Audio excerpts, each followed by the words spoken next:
like to welcome you to the 2010 election road trip. I'm Nels Jensen, Director of Content and Programming for the Press Enterprise and PE.com.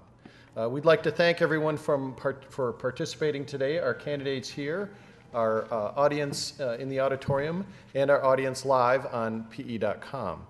We are streaming all of these 25 forums that we're doing this week on PE.com and on Ustream TV as well. The forums also will be available on demand on PE.com on the election road trip page of the politics area of the website. We would like to thank our sponsors in this inaugural initiative. In addition to the Press Enterprise, we are also being supported by the Beaumont Cherry Valley Recreation and Park District and also Mount San Jacinto College. As I said, we're doing 25 forums around western Riverside County this week.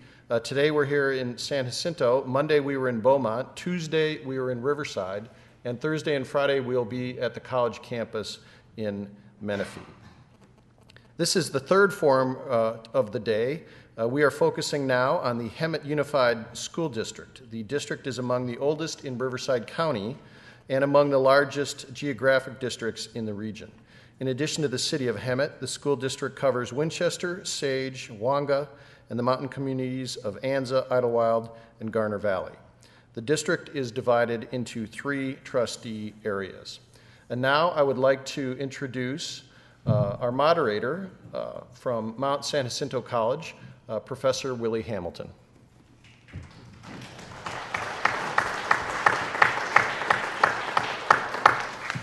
I would like to welcome everyone to Mount San Jacinto College, the audience and the candidates. My name is Professor Willie Hamilton. I am chair of the Political Science Department, and I'm also chair of the Department of Society and Behavior. I've been teaching at Mount San Jacinto campus since 1992. I've been teaching college level since 1974. Now let's get to the business at hand. There are 3 seats available on the 7-member board. In Trustee Area 2, which represents the Sage and Anza area, there are 2 incumbents, Paul Bockham, a retired teacher, and Phyllis Petrie, an incumbent. In Trustee Area 3, there are 2 seats available. The candidates are Joe Wojcik, a parent and an attorney, Horatio Ross Venezuela, retired educator and librarian, Jim Little, a retired school employee, and Jason Sandoval, who is not here today, is a motor vehicle representative. The incumbents are Phyllis Petrie and Joe Wojcik. Trustee Gisela Gosch was appointed to the board, and she chose not to run for re-election. We would like to provide each candidate with an opening statement. Each candidate will have 2 minutes. Carol Park is our timekeeper. We will begin with Paul Bockham, and we will do a round robin so that no candidate is going to answer the first question first. Mr. Bockham? Hello, my name is Paul Bockham, and I'm running for in Area 2. And by the way, voters, you will be voting for both areas, no matter where you live in Hemet. I've been a teacher for 37 years. I came to Hemet in 1973, taught here for 29 years, and then moved up to Hamilton School, where I taught for 8 years. I have a BA from San Diego State, MA in Systems Management from Chapman College. And I have 2 children who are graduates of Hemet Unified, and I'm very proud of the education that they've been given. I've had over 35 years of teaching experience from Head Start to 8th grade. I've been a GED instructor, a federal Title I coordinator, and I am a strong supporter of alternative diploma programs. And I believe in raising API and test scores in positive ways. As a board member, I will strive to give the Hemet Unified students a safe learning environment with the basic knowledge skills that they need to take a job somewhere in our community. I see a real need to close the gap between our lowest performing schools and our most successful. In fact, I think a lot of the knowledge that we've learned from our highest performing schools could be transferred to those that are struggling. It doesn't take an expensive program to do that. And in Area 2, I have a special concern. The school that I used to teach at, Hamilton K-8, has an API of 705 and has been placed on a list among the lowest in the state. Whereas just down the road at Cottonwood, they are the highest achieving school with an API of 877. I think this is probably caused by the amount of turnover at Hamilton. Since I retired, I knew everybody when I retired. Now I only know 5 teachers. There's 50 brand new teachers in those last 8 years. Thank you very much. Okay, thank you. Mrs. Petrie? Hi, my name is Phyllis Petrie. I am the active member of Hemet Unified at the moment. My husband and I moved into the Awanga area in 1978. We became very active in our community. We now have a small business that we run that has been ongoing since '88. Both our daughters attended Hemet Unified Schools, graduating from Hemet Unified Schools, and now 2 of my grandchildren are attending a Hemet Unified School. I have more than just a passing whim on what's going on and what's best. We need to provide not only a more structured programs for our school, but we also need to ensure the safety of the campuses. Things that are happening nationally are now affecting the way we operate our schools. You'll notice that we've had to spend additional funding to put fences up around schools, and that was one of the things that broke my heart. You're supposed to be able to walk onto a school and it's supposed to be wide open, and we can't do things like that anymore. Budgets have been an extremely big constraint that we have, and the state in Washington tells us these are things that we have to do. They don't necessarily give us the funds to do it, and it's up to us to see that they happen. But we are looking to continually increase our test scores and just make a better program for all of our kids, not just a select few. Thank you. Okay, thank you. Mr. Wojcik? Thank you for hosting this afternoon. My name is Joe Wojcik. I am currently the board president for Hemet Unified School District. I've been here since 1977, in which I moved here with my family. My mother is a retired teacher. My father is currently a judge at the Marietta Courthouse. In 1995, I went on and received my law degree. I currently have a law practice in town. We've had that law practice since 1998. My wife, Lisa, and I have been married for 22 years. She's also a longtime resident of our valley. She's a product of Hemet schools, such as myself. We have 3 girls, 16, 11, and 8, or like I always say, 24, 22, and 20. And they all attend Hemet schools. We have a high schooler, a middle schooler, and an elementary schooler. So we have all 3 different levels in our household. My community involvement over the last several years, other than serving on the board, I'm currently the president of the Friends of Valley-Wide Foundation, which is a fundraising arm for Valley-Wide.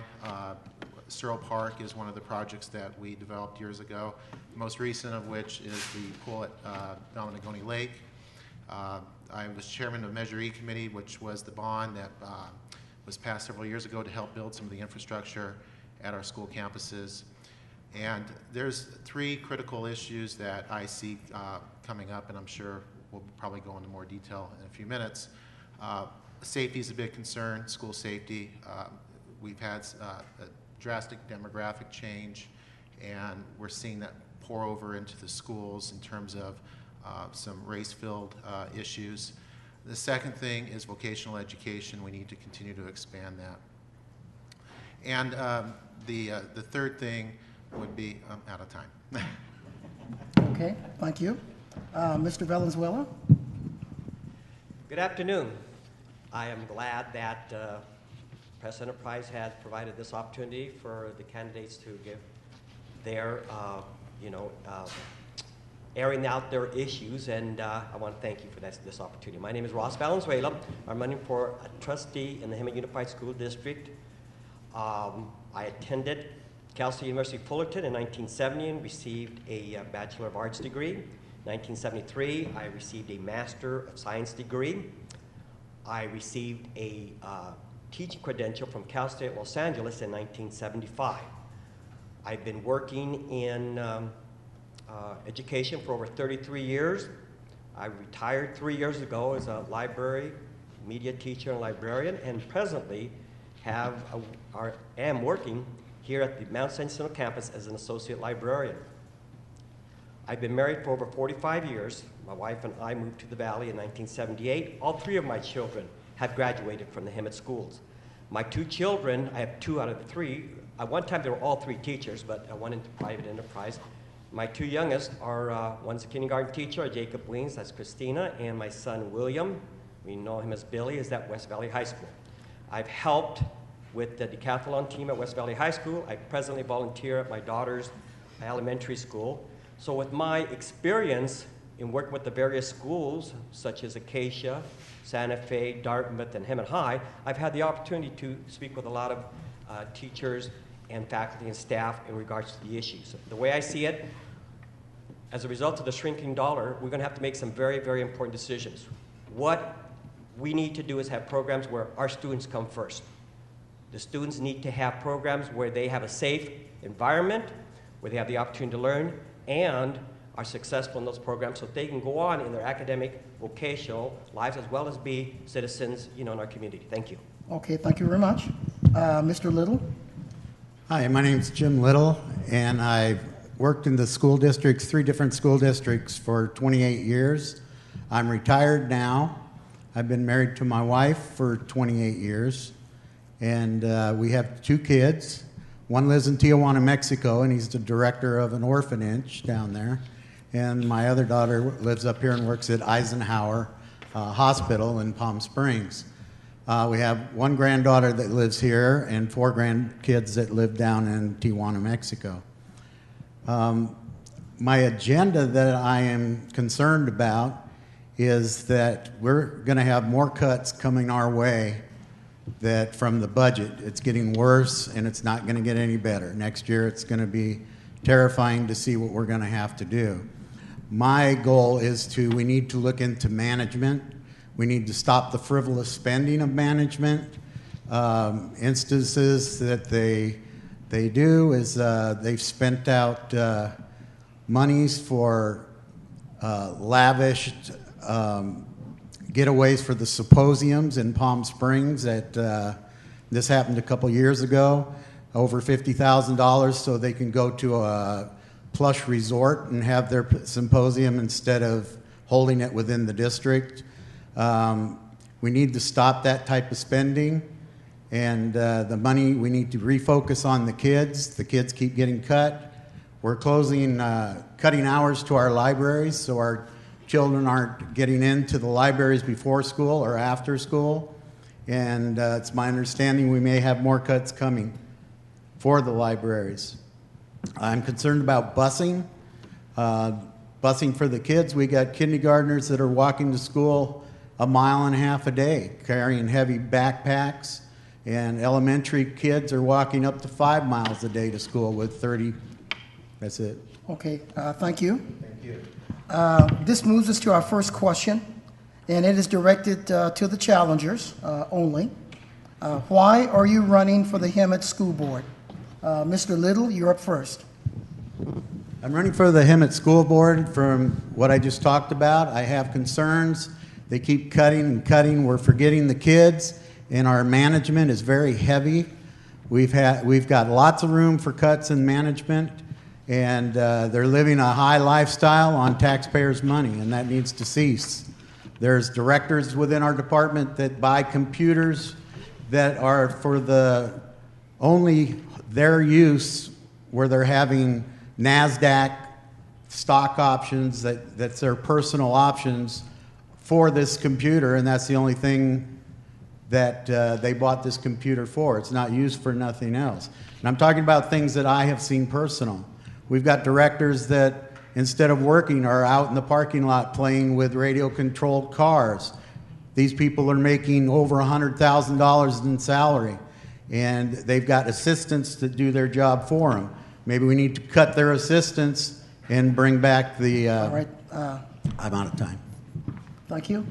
Mr. Bockham, same question. Why are you running for the Hemet School Board? Well, the biggest issue came up as I was trying to finish in my opening statement is the tremendous turnover of teachers in the rural districts out in Anza. We're having a terrible time trying to keep staff out there. In the last 20 years, 133 teachers have come and gone out of a little school of only approximately 34 teachers. How on earth do you develop educational continuity when you have a merry-go-round of teachers coming and going? And this is my biggest concern, that we do need to go ahead and fight for the outlying schools. I know that there are global issues that face the district, but as the trustee that's concerned with Area 2, those are the outlying schools, Anza, Enawanga, Cottonwood, and so Cottonwood and Hamilton are very important to me. And I will be a board member that will be seen on campus often, talking and visiting and asking you questions. Okay. Thank you. Thank you. Mr. Valenzuela, same question. Why are you running for the Hemet School Board? Well, I've had 3 children successfully, graduate from Hemet High School and go on to the professions. And at that time, I felt Hemet had great schools. I'd like to continue working in that regard, and I feel to do that, especially with this, the economic times where the shrinking dollar has really put, kind of a bind on things, is whatever we do, whatever programs we have, is we always want to make sure that it's centered on students. That's the whole reason why we have an educational system. That's the whole reason why we have a district, so that we can impact, the students' learning needs so that they can be successful. And as a grandfather with 6 grandchildren and 2 of them now attending Hemet schools, I would like for them to continue and have the education my children had, so that with that vested interest in mind, I felt it was my civic duty to go ahead and do everything I can as a school board member to assure that our good schools that we've had in the past remain good and maybe be great. Thank you. Okay, thank you. The next question is for the candidates that are running for another term. Why are you running for another term? Mr. Wojcik? Whether it's another term or the first term, I look around our valley and I believe that in a lot of areas our local government and county governments failed us. But one thing that's always been a constant in our valley are our schools. I'm proud to say that, for instance, Hemet High School was ranked in the top 6% in the United States by Newsweek. We have the top two academic decathlon teams in the county. We have the top 3 moot court teams in the county. We have a number of elementary schools that have an API score of over 800. And I live here. I have 3 children that are currently going to school, and I live it, I see it, I eat it, I breathe it. I know what's going on in our schools every day. And I want to make sure that I can guarantee everyone out there that I'm out there for the best interest of my children, which consequently means I'm out there in the best interest of everyone's children in the valley. And that's why I'm running. Okay, thank you. Mrs. Petrie? The reason why I'm running again, I had kind of sat on the fence a little while on thinking, was I really going to be able to give the time necessary to visit all the schools that are there, because I do hold a full-time job. And my thought kept coming back that I am still today, as I was 10 years ago and 20 years ago, the kids hold my heartstrings, and I am there hoping to get things going better. And it concerned me when I saw that we had candidates that were running that were married to union representatives. I want to make sure that who's looking out for our kids first and not having to answer to any union representatives or union leaders. Okay, thank you very much. We're going to move to our next question. What qualities do you possess that would make what qualities would you possess that would make you a good school board member? And that question goes first to Mr. Valenzuela. Thank you. Well, I think one of the qualities I've always had is that I'm a good listener. I listen to people. I seek input. As a librarian, I help those with research, and in order to do that, I ask for input so that I can, successfully assist them. And the way to do this is be a good listener, follow up on whatever information you give. My plan as a school board member is to visit the different sites. As a retired person, I have the time to do that and talk to the site administrators, the faculty, the support staff, and the students to find out how they feel about their schools, how they feel about their programs, and to make sure that it's relevant. And like I said, being a good listener, seeking information, and with my experience working with various schools, teachers, and staff and grade levels, I feel that I have the experience and knowledge to be a good member for the Hemet Unified School Board. Okay, Thank you. thank you very much. Mr. Backham? I bring a number of qualities that, one, I am available and I am interested and able to go by schools frequently. And as Mrs. Petrie acknowledged, yes, I'm married to a person who's involved with Hemet Teachers Association. But I'm not a rubber stamp for this group. When I'm 7 years retired, my wife is still involved. I really don't have a choice to tell her, you need to, she has taken a leave of absence and will finish out a term and be done. I am looking forward to serving, not as a rubber stamp for an association, but I kind of know both sides of the table. There are some things that HTA does that I don't agree with. And there are some things that Hemet Unified has done that I don't agree with either. And that's what I like, to have some knowledge of both sides. Some of it is quite valuable, and I hope to go ahead and bring that experience to you, the voter.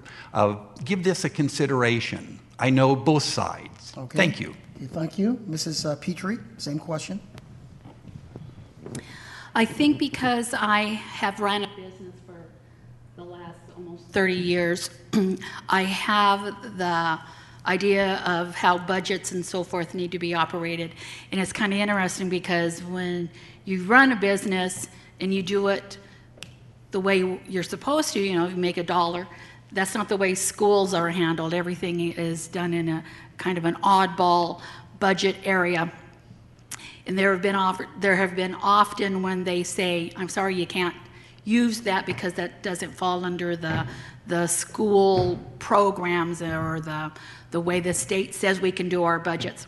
But also beyond the budgets, I think I have a little bit of common sense, and many times when you look at things, you just need to really just use your experience with life to make sure you're looking out for everyone, and common sense will really get you through things. Okay, thank you.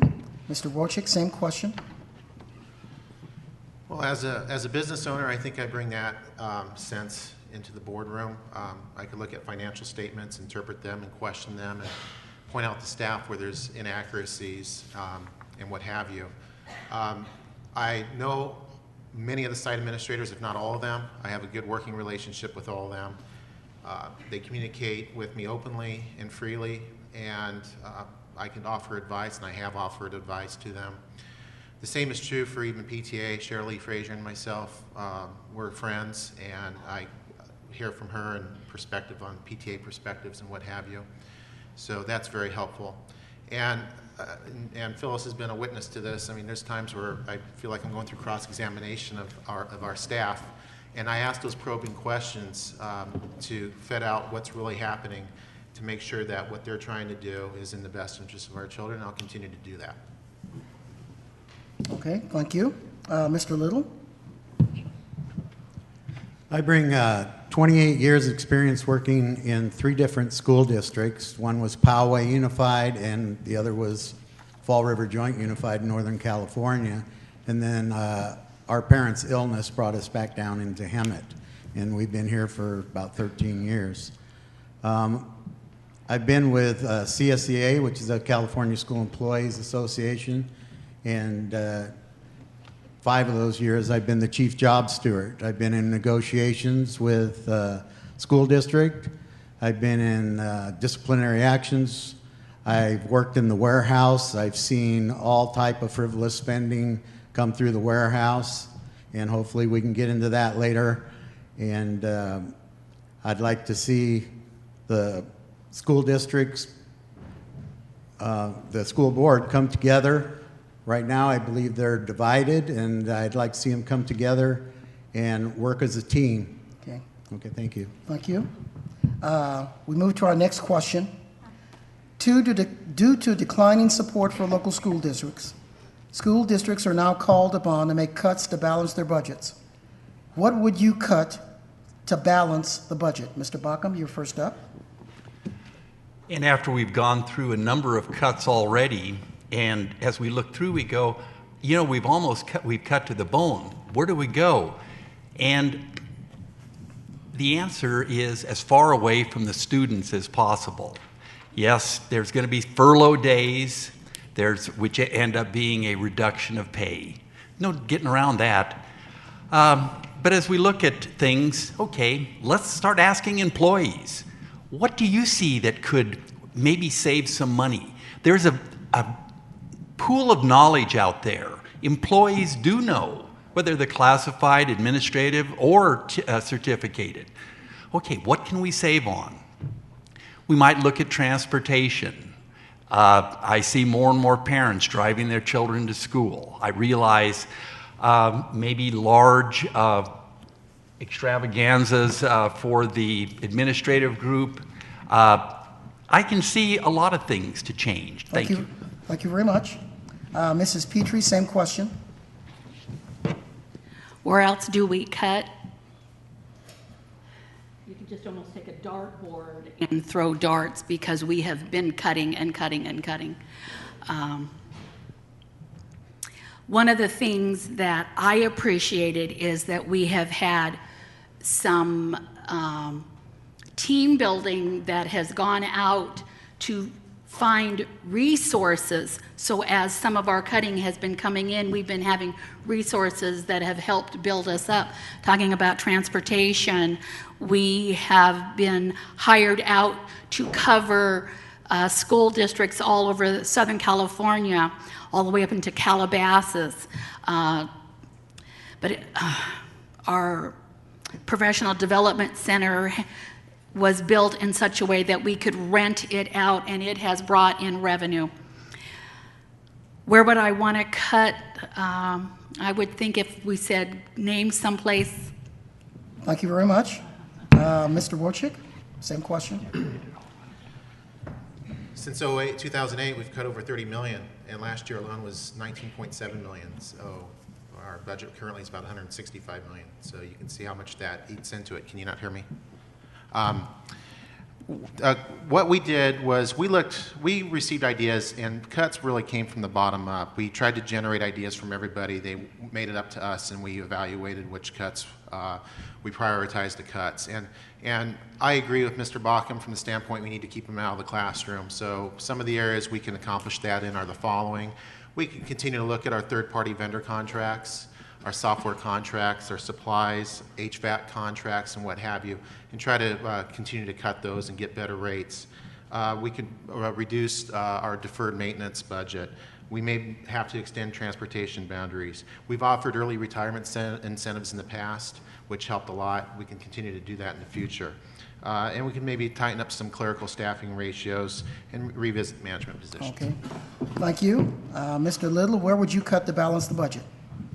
My cuts would start in the administration. We have in the superintendent's cabinet, they get a $700 a month car allowance that if they don't use, they can stick in their pocket, take it home with them. What an incentive not to go anywhere. They got a PPO fully paid, top-of-the-line health benefits when everybody else beneath them get the HMOs. They have the right to buy a PPO, but it's far more expensive than what we have. We need to make cuts there. We've got high staffing in the administration that can be cut. Transportation, one could cut one employee out that would save $60,000 to $80,000. They just hired this person, and they can put her back down. We're in hard times, and we need to stop taking the money from the students. We need to look at the administration, look at their spending, and look at, I'm out of time. Sorry. Thank you very much. Mr. Valenzuela? Okay, first of all, when it comes to that point, all we have to do is consider students first. How does it impact the classroom teacher? The classroom teacher is the center the whole education activity. If we have any layers that are above, the classroom teacher, those have to be considered for cuts. Not our classroom teachers, not the staff, supportive staff, classified, anyone that is at the sites that impact our students directly. They are the ones that are in the quote-unquote the trenches. They are the ones that need to be protected. They are the ones that need to be supported. Any layers above that, even though they play some sort of role, it's probably indirect, and I would look at cuts in those areas because, the students and the classroom teachers are the bare bones, and we have cut to the bare bones. Thank you. Okay, thank you. We'll move on to the next question. Is there an area you would refuse to cut? And that question goes first to Mrs. Petrie.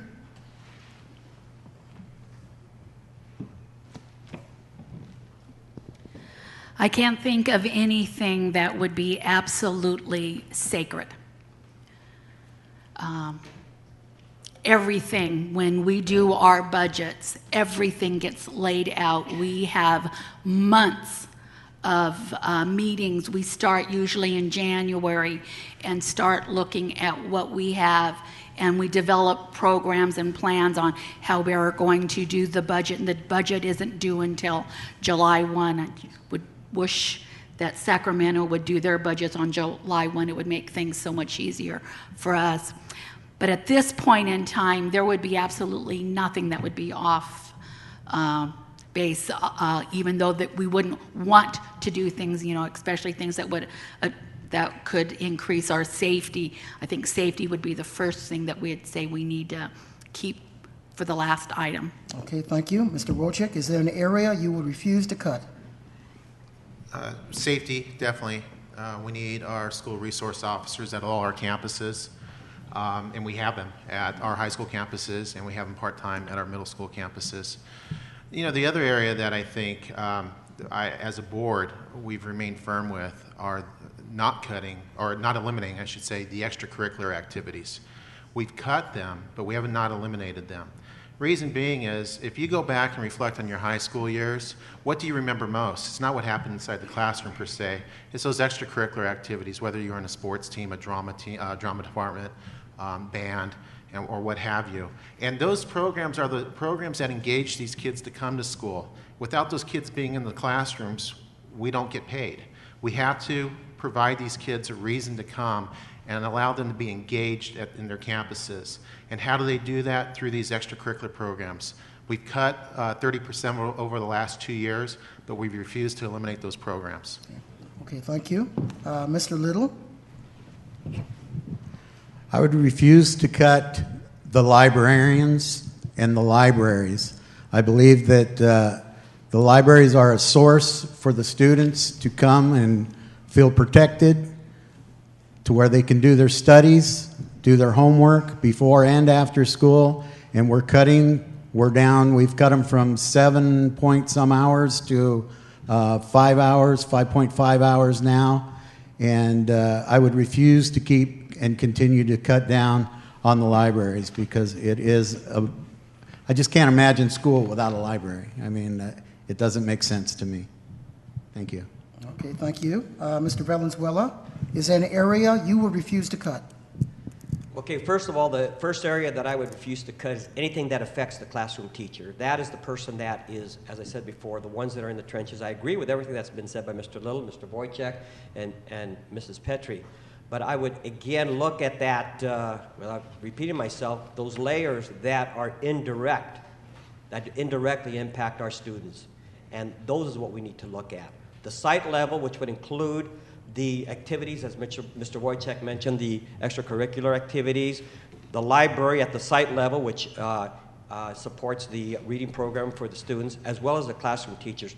Those should be at the very bottom of any list where there's going to be cuts. The top portions of that list should include those layers that do not directly impact the teachers' classroom education and directly impact the students in the classroom. Thank you.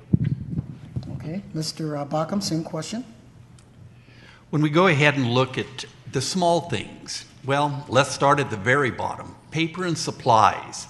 There's nothing more irritating than when you don't have enough of the very basic. Unfortunately, many of our programs require a great deal of Xeroxing, replication of duplicating masters. Okay, you need paper to do this. And sometimes we get cheap in the wrong places. So let's go ahead and make sure we keep the books and supplies at an adequate level so our teachers can actually teach. I do agree very much with several comments that have been made about the libraries. You know, when times are tough, parents don't have the money to go to book fairs to load up on many books from Scholastic. Instead, yeah, the kids have to go to the library because that's all that they can afford. And keeping those site libraries open and available, of all things, that would be the very last thing I would cut. Okay, thank you. Moving to the next question. As a board member, what would you do to effectively communicate with parents, staff, and teachers? Mr. Wojcik, you're first up on that one. I don't think we have a problem right now, but you know what, we're a very open board, and if you go to the website, all our email addresses are posted, our phone numbers are posted. I've had numerous staff, teachers, parents over the years call me, email me, write me, flag me down at the gas station, flag me down at the football games. I'm very approachable. And believe it or not, you actually get a lot of work done in those informal settings. I think we should have an open door policy as a board. I believe we do. I believe we're very transparent in what we do. When we meet in closed session, everything we decide on gets reported out as required by law. So again, we're very transparent, and I think for the near future, this board will continue to do that. Okay, thank you. Mr. Little?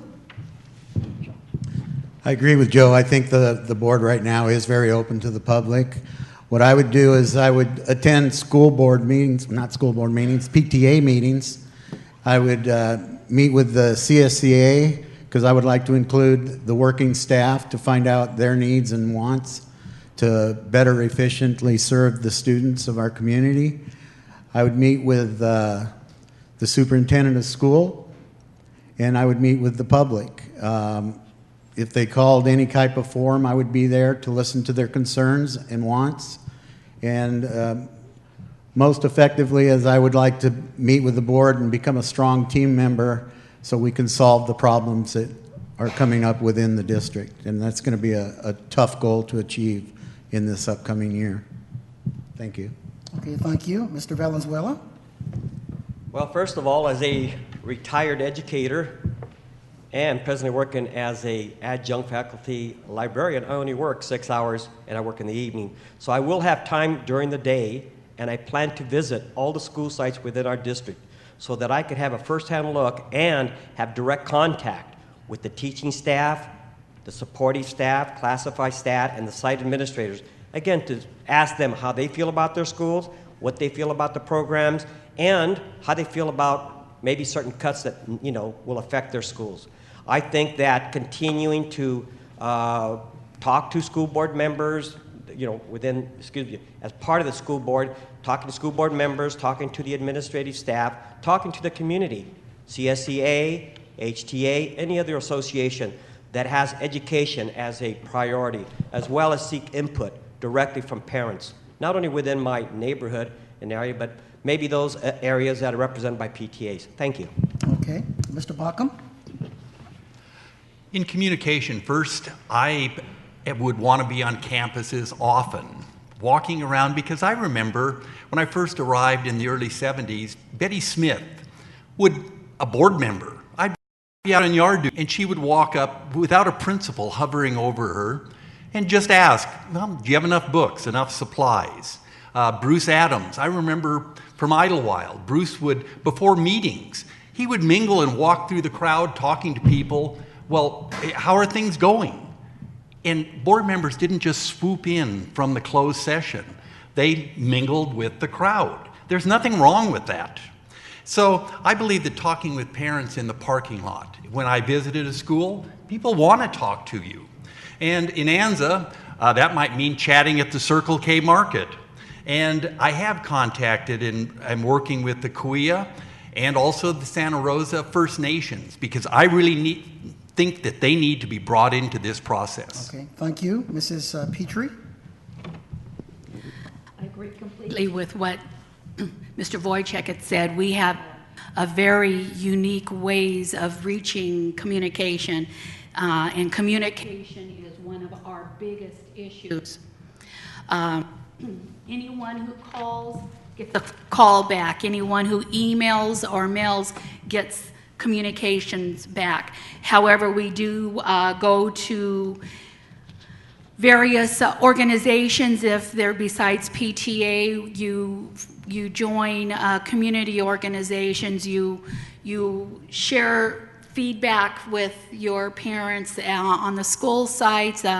Grocery store lines is one of the biggest ones I get. They remind me on where I voted and whether or not they were pleased with whatever I did last time. But you got to keep open communication and respond to everything. Okay, thank you. We're moving to the next question. What is the proper relationship of the board and the district administration, including the superintendent? Mr. Little, that question is for you first. I believe the relationship between the superintendent's cabinet and the board is appointed by the people of the community, and they are the boss that runs the shows and makes the decisions for the superintendent and his cabinet. The superintendent is to run the schools, and he brings the issues to the cabinet, to the school board, so they can analyze and make good decisions.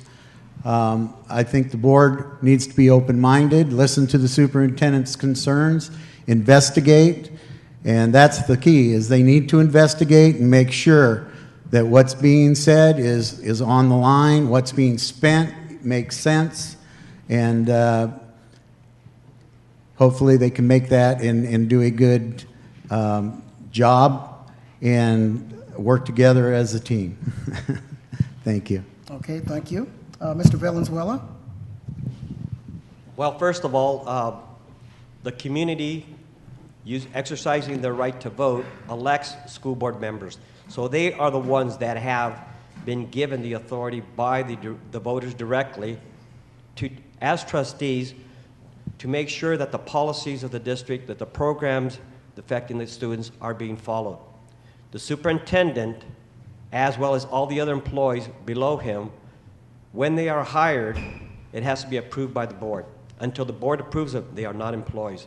Therefore, the working relationship is the trustees have to direct and maintain. And like we used to say in teaching, there's nothing wrong with trusting, but our job as trustees is to make sure that we verify. And the way we do this is to seek the information to make sure that the information that's given to us by the superintendent and his cabinet is correct, so that we are able to follow through for the best interest of our students. Thank you.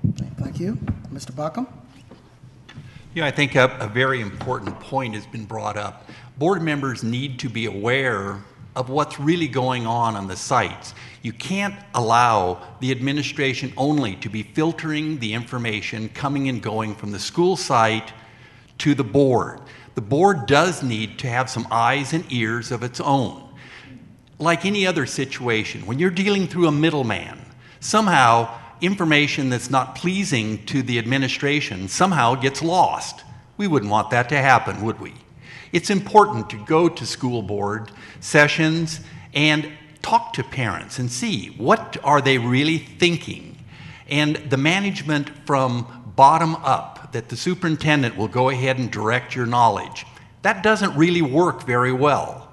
As a board, you need to be going ahead and be fully aware of what's going on from the parents' point of view, so that you can tell your administration, this is what the parents are thinking, Okay, not the other way around. Thank you. Mrs. Petrie? One of the jobs for the school board is to set policy. And then once the policy is in place, we expect our superintendent and our staff at the school sites to follow that policy. When there are questions, we have staff that can help us do the fact-finding. It is presented to us in such a way that then we can, if we need to, make phone calls to verify the facts. There have been multiple times over the years that we have had items set in front of us and we have seen math errors and we have corrected. So we're always looking, and I want to say one of the things that at the moment, the board that we have presently is such a great working board that we really trust each other. Okay, thank you. Mr. Wojcik? I agree with Phyllis from the standpoint that we are to present policy to the district as dictated, frankly, by you guys. And our management is supposed to effectively implement that policy. Now, obviously, we solicit their thoughts because they have more information, they possess more information than we do. But we try to work together in terms of implementing that policy. One thing, though, I would like to stress is we go to the sites. Every board meeting we go to a different site. We go to the different sites just because we're involved in our schools with kids and what have you. If our management is not presenting something to us truthfully, they won't be part of our management team. No ifs, ands, or buts. And they know that. So when we ask them to go investigate something, they investigate it and they come back and with information. And if it's not truthful, they won't have a job in our district. Okay, thank you. Our next question is, should the district consider replacing textbooks with new technology, including iPads or e-readers? And the first question, this question goes to Mr. Valenzuela. I'm sorry. Okay, I'll say it again. Should the district consider replacing textbooks with new technology, including iPads or e-readers? Well, as a good librarian, I believe in books. I've been a bookworm all my life. I still think that books, should be the foundation. Textbooks should be the foundation. That doesn't mean we have to exclude any other tools. Technology has provided us valuable tools. In our library here at Mount San Jacinto Community College, we have libraries, but we also have databases. The databases provide us with electronic books that are up-to-date, new books that the college pays subscription fee on a yearly basis. We have 2 magazine databases that also provide the same information, even though we have the paper-leaf version. There's nothing wrong at this point to have both working together, because for students to succeed, they need to have every tool available. Now, with the shrinking dollar, you may say choices have to be made. I hope we don't get to that case. I hope, if anything, that we continue keeping our books, maybe waiting a little longer to get a readoption, but continue looking at technological tools that will assist them. Thank you. Okay, thank you. Mr. Bauckham? The problem with technology is it often changes faster than what the school can afford to replace it with. I can think of how schools have just ran themselves ragged trying to keep up with up-to-date computers. And then they have computer labs. And then they put them in the classroom. And then, wait, we need to update. And it's this kind of dog chasing its tail. I do see that we reached a point, yes, ebooks are going to be coming online. And we do need to go ahead and, as far as schools adopting them, yes, we're going to have to go ahead and do that because that is the wave of the future. But I agree with Mr. Valenzuela. There is something about a book in your hand. There are times you can pick it up. It's easier to flip through and go, now where did I see that? Whereas with an e-reader, it's not quite as easy to do. And flipping through, trying to get an overview. Sorry, an old-fashioned book does a better job. Okay, thank you. Mrs. Petrie? Would I like to see that happen? Absolutely. Is it happening in our district? Not anytime soon. First of all, economics won't allow us to do that. I'm still trying to wait to get a set of books at home for every one of our students because I have heard for way too many years why are our kids having to pull around backpacks. I can't even afford to put an extra set of books at home. In the future, I'm sure it will eventually happen, but I think it's going to have to come from like some organization organizations like Microsoft or Apple or somebody making great donations to our schools to allow that, because at this time of this great economic troubles that we're having, it's not going to be anytime soon. Thank you. Okay, thank you. Mr. Wojcik? I may be in the minority in this, but I love the e-readers and electronic books. So did my kids, and I think they forced me into that. One thing that is frustrating is I want to move in that direction. We have a $240,000 grant right now that's been approved to buy upwards of over 200 iPads for the e-readers. It's being held up until the state passes its budget, which I understand is kind of in the works. So here we are now in first week of October. Kids are still waiting for their e-books because the legislature can't get a budget passed. I think they're fantastic because you could type in a word and do a word search and find that word where it appears. And I would love to see this technology spill over. Obviously, it's a cost issue. And in some instances, depending on the books, you're going to need Wi-Fi access at your home. Not everybody has that. So it's unfortunate, but these are things I think we can work around. But if we don't do this, we're behind the 8 ball. Okay, thank you. Mr. Little? Well, I'm kind of siding here with Joe, and I believe that technology is changing, the world is changing, and if we don't keep up with that technology, our kids are going to be left behind. When they get out of school, this is technology that they're using in the businesses, and we must find the money to buy this type of technology to provide our kids with the best education so they can move on to college and be learned in this new technology, so they'll do better in college and thus forward do better in life on the outside. So thank you. Okay, thank you. Our next question. School security is an important issue with many parents. What steps would you take to ensure that Hemet schools are safe? Should I repeat it again? Oh, Mr. Valenzuela, I'm sorry. You're first up on that. Well, first of all, Sorry. I would continue having, I think we're required in our district to have regular drill tests, especially for fire drills, and also for earthquake drills. We've had that in the past. I haven't been up to date lately whether that's being performed, but when I was at working actively at Hemet Unified School District, we had, I think, 2 earthquakes per year and a fire drill like once a month. Well, that's very important. Also, as Joe mentioned earlier, it's very important to have resource officers, especially at the secondary schools. We can probably get away with it at the elementary schools. Probably be nice to have them, but it's expensive. But continue having it, supporting our middle schools as well as our high schools. And also maybe looking at other programs that would help with the money that we have allotted for that so that we can keep our students safe from kindergarten all the way through 12th grade. Thank you. Okay, Mr. Bockham? With school security, first of all, there's no way to make any campus fully 100% safe. Yet on the other hand, we are having problems that we need to go ahead and address. Having staff members out and about is probably the most important school security that we can offer. It's just like having a cop on the beat.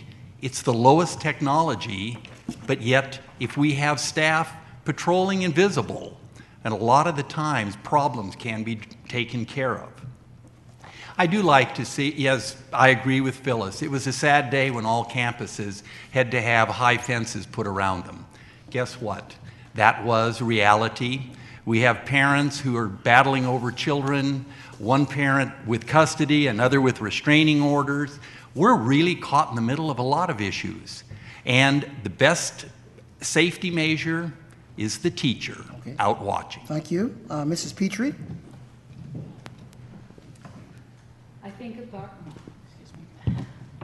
I think the first item that we did was we started fencing our campuses.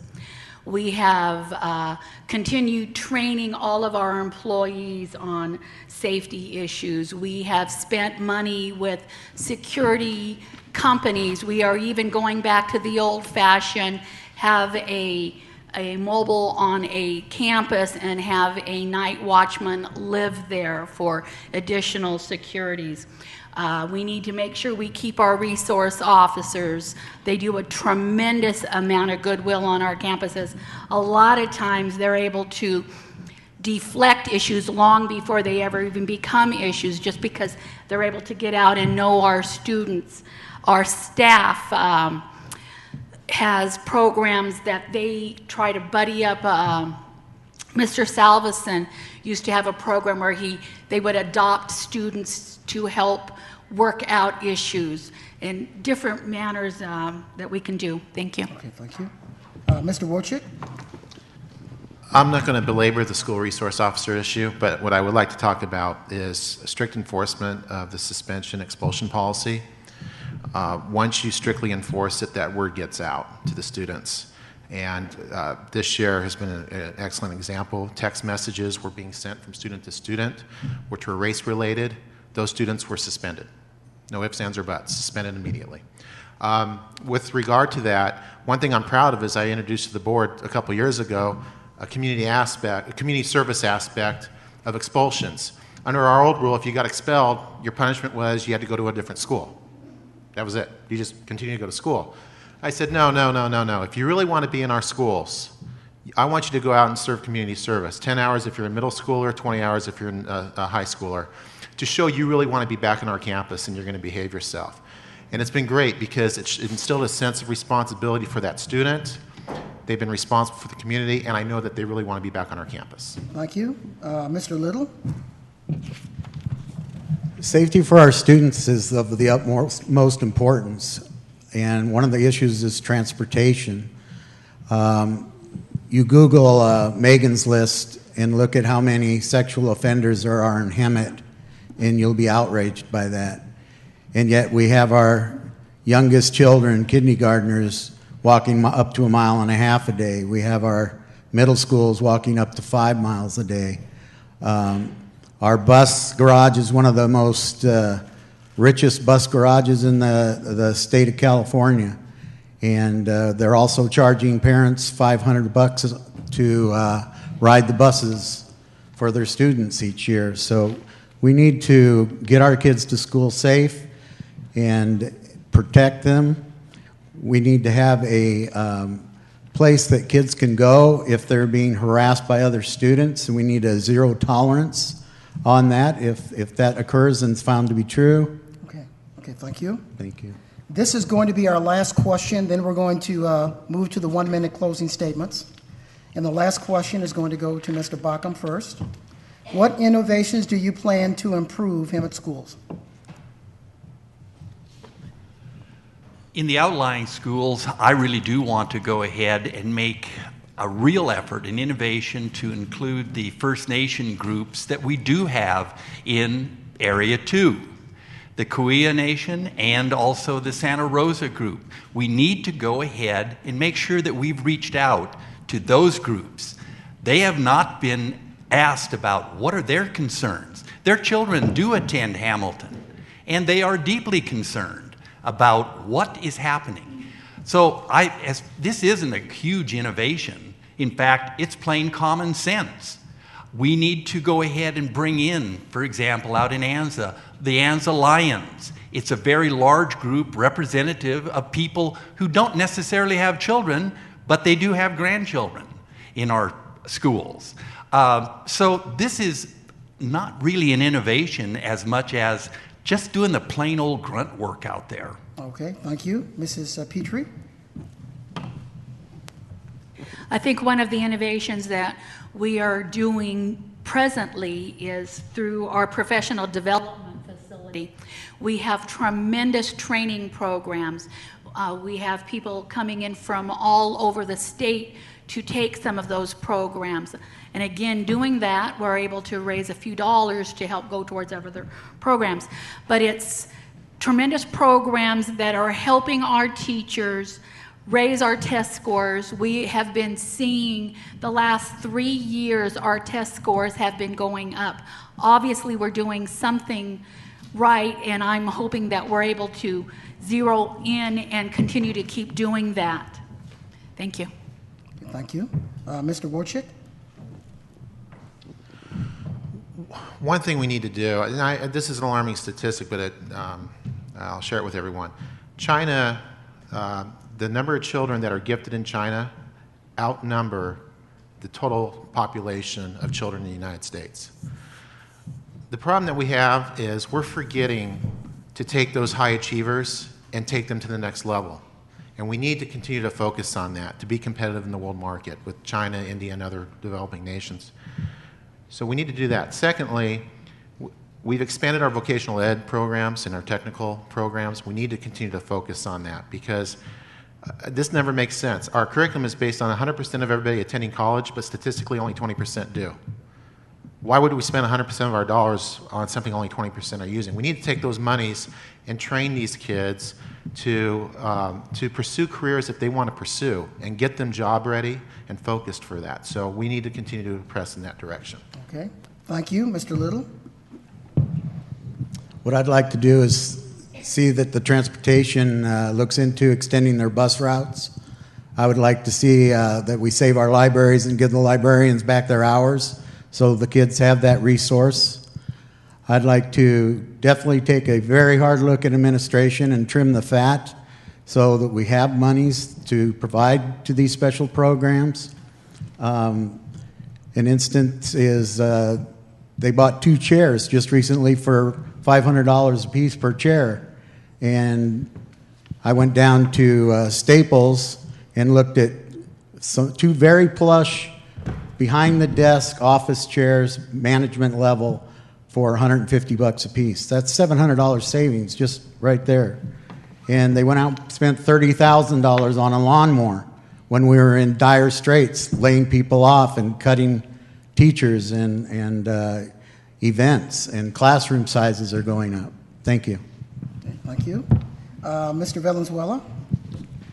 Yes, Time Magazine had a very interesting article relating with Bill Gates and how some of the inner cities, especially in New York and other, have had these teacher boot camps. I never thought that something like that would probably be something that we would see here in Hemet, but with the changing demographics, it's something that we have to realize may be a reality for us. So we need to look at maybe grants that Bill Gates and his wife Melinda and maybe some others have available for our schools, for our students. And also, I would like to see the seniors get more involved. When I was at Hemet High, we had a group of senior citizens that would come out, assist the teachers. I'd like to see if we can have some program where we can, again, try to instill that civic pride, the desire to volunteer by having our seniors, especially a lot of our retired personnel, come back and work with the students directly. Thank you. Okay, thank you. Now we're going to move to our 1-minute closing statements. We'll start with Mr. Little, your 1-minute closing statement. Okay. I know I've been harping a lot on management, but management needs to be looked at hard. Their expenditures that they're doing to send out, things that they did is that, excuse me, my mind just went, but one of the things that they did was approved an 8% raise for themselves when everybody else below them got nothing, and it was at the worst time that they could have done that with all the cuts and the money cuts that came. And we need to take a very, very hard look at that because there's my estimates, we could start easily with $1 million cut just in the management positions alone and their frivolous spending that they're doing. We spent, they gave $15,000 for the new superintendent to move down here. He used, I think, $7,000 or $7,500. My opinion, the man's making $200,000 plus. I think it's $210,000 a year. Okay, thank you. Mr. Valenzuela? Yes, thank you. As I said earlier, if it wasn't for the fact that we have students, we wouldn't have a school. We wouldn't be up here today. Schools have a need to exist because we have students. And who's in direct contact with the students?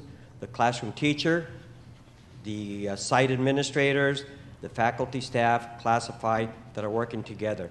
We need to make sure that we keep continuing, to continue and emphasizing and making sure that everything that we do, it's all about the kids. It's all about them.